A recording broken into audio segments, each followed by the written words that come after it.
So let's go back to this idea of showing people the outdoors. And when is it too much, Emerald? Because, I mean, you've heard those reports during the pandemic of some state parks being overwhelmed with trash and all these things. So is there just a point where we say we have to actually have tickets so we know how many people are in this space to preserve it? Yeah, that's an interesting one. I think you see that already in places like the rivers I guide on are permitted. There's a certain amount of people that can go down the river. The Forest Service sets those numbers based on impact. They work with the tribes to set those numbers and think about the places that they don't want to have extra impact because they have historical significance and current significance. I think the tools for that system are in place, and it's probably inevitable in a lot of spaces.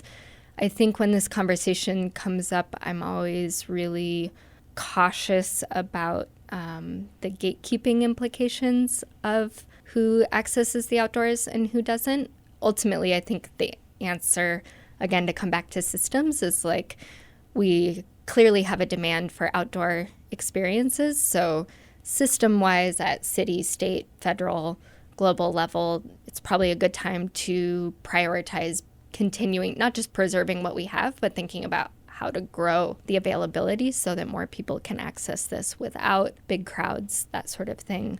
I think I was privileged in the sense that I grew up with outdoor sports. A lot of that's because of my race, because of my parents' socioeconomic status, because of the specific place I lived.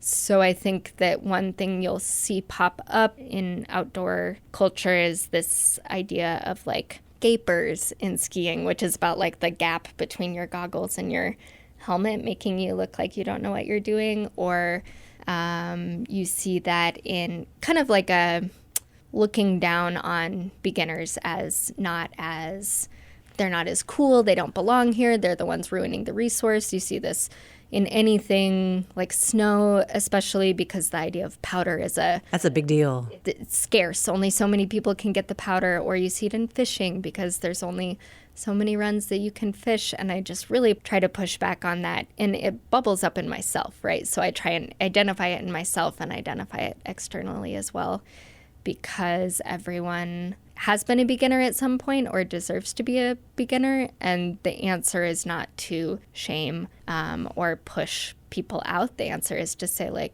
oh, the beginners in this space maybe don't understand that there's no trash pickup. How can we better create a system in which there's a trash bag available at the start? Or how can we build that into our education? Just saying oh, these beginners don't belong here. It ends up inevitably falling along the lines of who's had access to the outdoors in the more generational sense, and that falls along all the really ugly lines of the U.S. and our policies.